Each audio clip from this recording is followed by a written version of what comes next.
Greetings and welcome back to the channel, guys.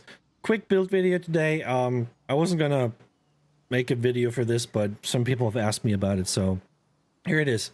This is the Arcanist bomber that I'm using. Very easy setup. You're gonna see that in a minute. We're just gonna go over a couple things real quick. Stats wise, 30k health, 28k magicka, 25k stamina. Feel free to adjust this the way you want. More health, more magicka, more stamina, whatever you want. The regens on the back bar, 1200 and 1300. Not bad, not bad. This is without any regen buffs, so it goes up quite a bit. When we're popping the potion here, 1560 magicka and 1660 stamina, pretty good. And then when you get like the resource buff and Cyrodiil, they're going to be, of course, higher than that, like 1900, something like that. So decent regens on both ends, very nice.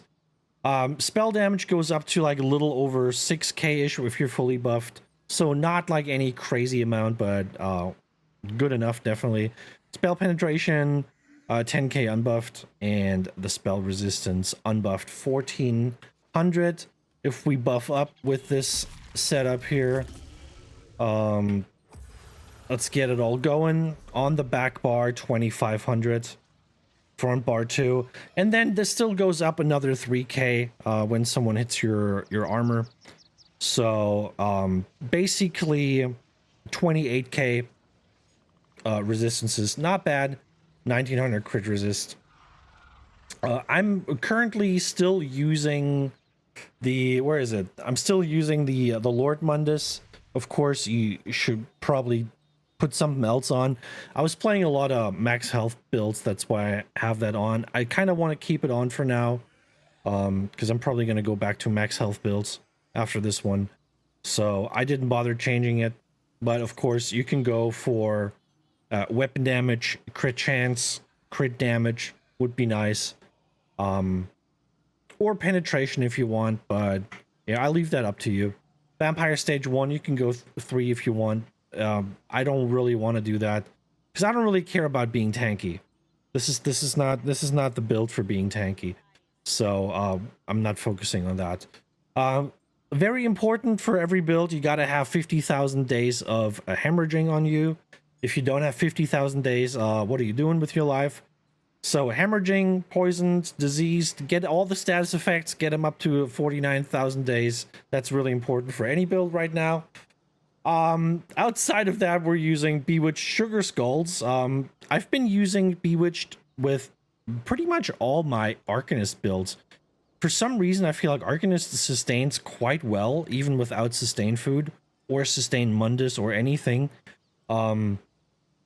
Arcanist has really good sustained mechanics, and I just like running Sugar Skulls right now. I gotta be honest, like I don't really feel like I'm missing a lot of sustain, but if you feel like you need more sustain, feel free to put the appropriate sustain food on, whatever you like. All right, let's look at the sets real quick. You probably might have guessed it already. We're running Plague Break on the front bar, and we're running Dark Convergence on the back bar. So Dark Convergence, Plague Break, pretty standard bomb setup, I would say. Instead of Plague Break, you could go with Vicious Death if you want. I do like Plague Break better because it's just the better like overall PvP set, in my opinion.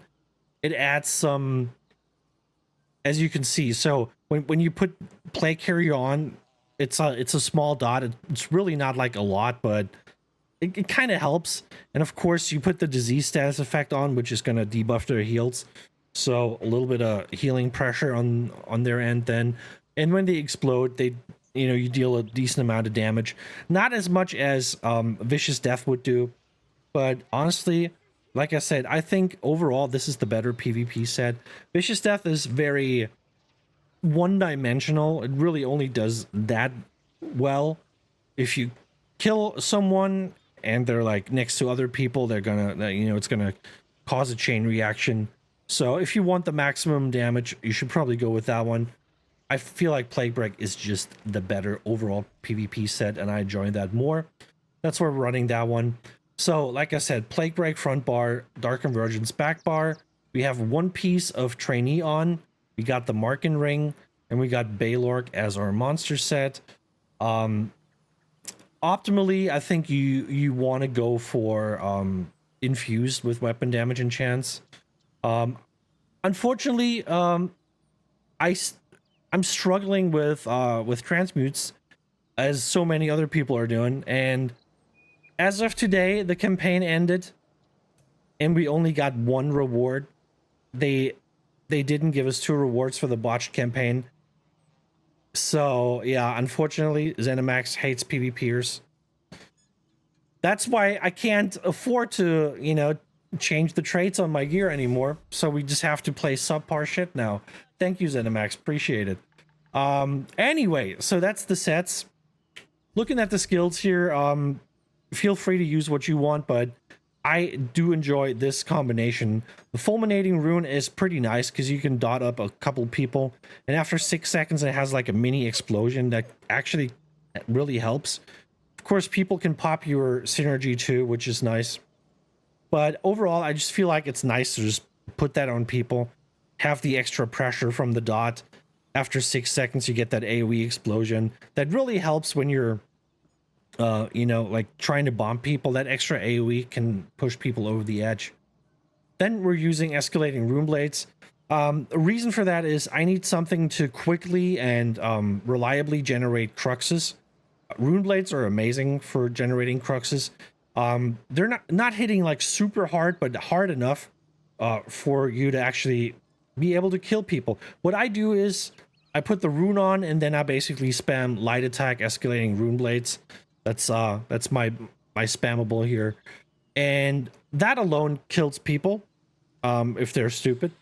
If they're not stupid, you're just gonna hit them with the stun, and then you beam them, and then you're that. So, you know, and that's basically your stupid. Yeah, you're stupid. That's basically your you know, your rotation against stupid people, but also like any other people.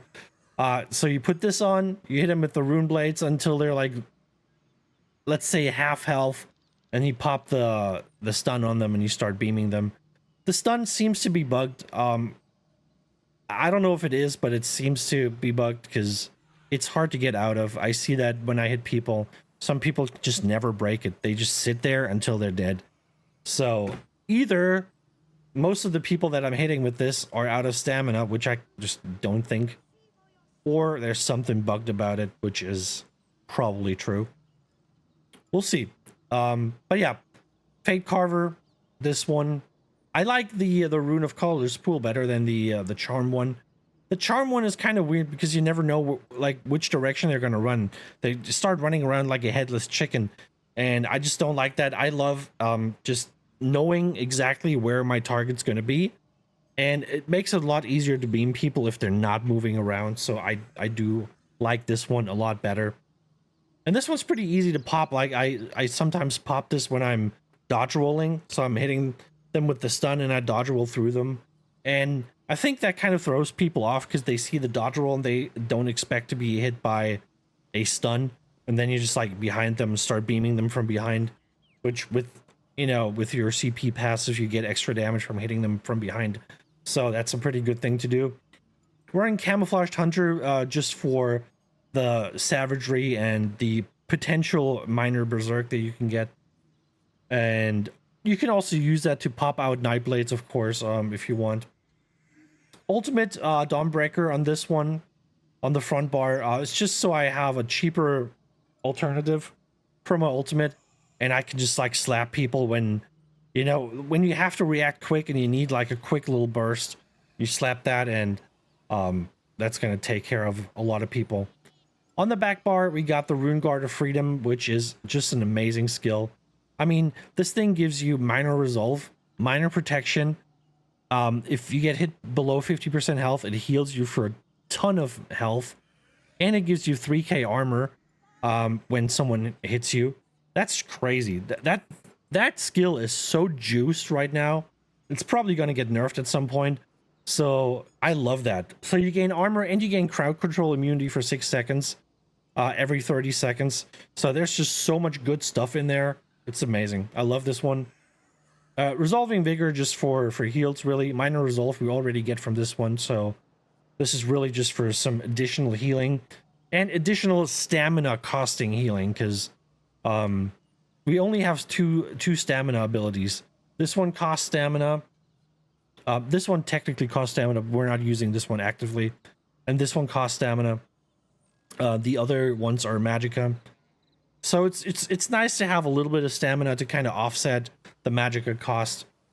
Especially when you're healing, all your heals are kind of expensive. So being able to throw in some stamina as well for healing kind of takes the edge off your, you know, super expensive magicka skills. And then Impervious Rune Ward, amazing skill. Even on lower health builds like this is, it's a pretty amazing little skill. You get like a 9k shield for 1 second, then goes down to 5.6, so it's not great, but what you want to use the shield for is not for the shield, you want to use it for the heal. You heal for like 4k for each crux spent, so you want to make sure you at least have like 1 crux up when you use that, and it's going to give you that shield, and it gives you the heal, and it's amazing. I kind of like it. In combination, these two they can just fill you up instantly.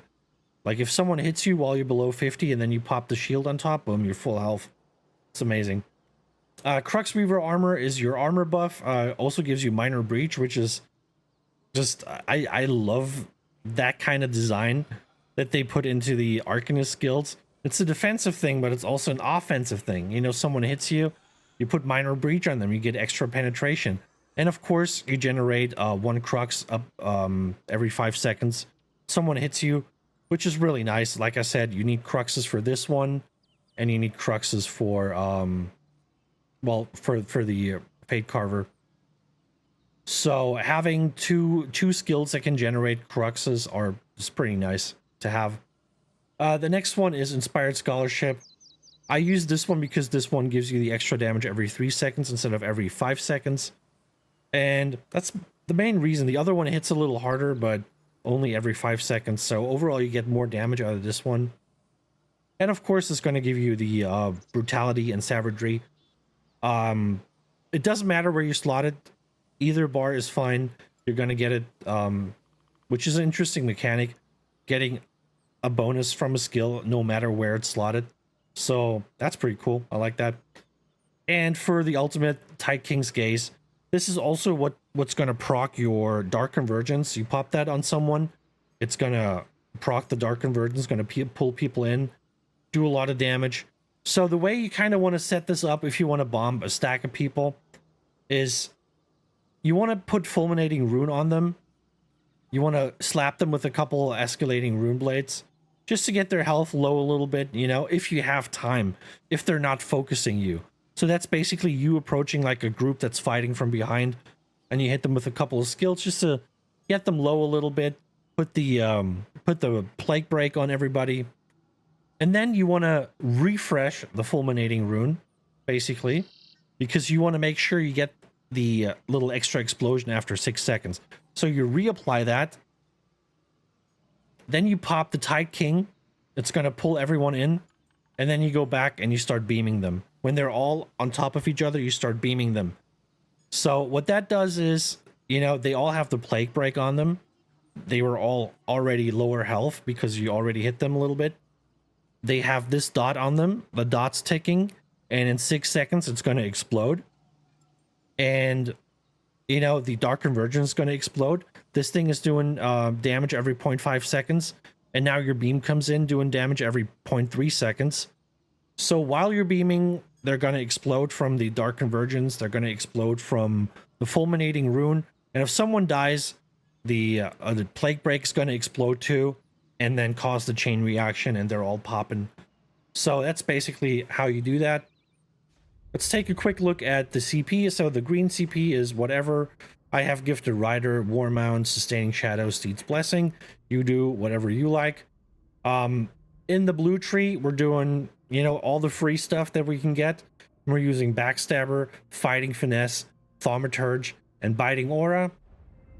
And then in the red tree, you take all the free stuff, and we're using Boundless Vitality, Rejuvenation, Slippery, and Sustained by Suffering, which is going to give you another nice little regen bonus once you have some negative effects on you.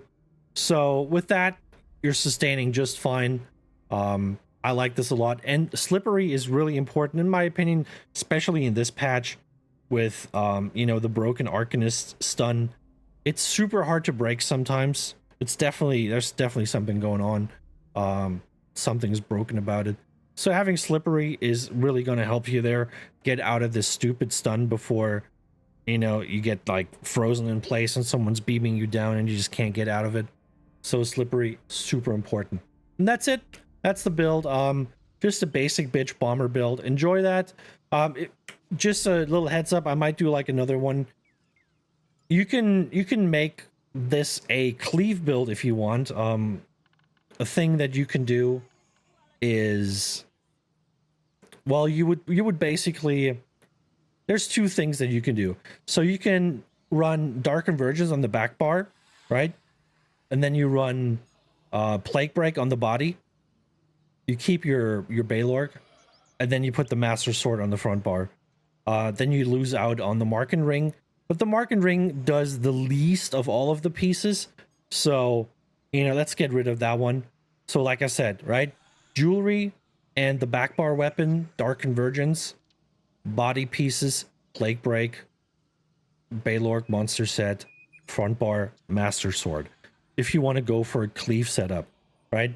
Cleave setup, basically the same thing. I would still kind of do it the same way I just explained it. Difference is you're not going to beam them, of course, you're going to cleave them. So you're going to pop your ultimate and then you're going to start swinging at them. And that's probably going to work better than beaming because the beam is a little clunky. It's a little slow. And of course, it doesn't do as much damage as the sword does. But I do like playing a more Arcanist focused build instead of relying too heavily on weapons and stuff. But yeah, that's something you can do. I'm probably going to make a video about this too. And yeah, that's about it, guys. Enjoy, play that build, get your bombs, get your AP, get your Telvar, whatever it is. Have fun this Mid-Year Mayhem, and I'll see you in the next video. Take it easy. Bye-bye.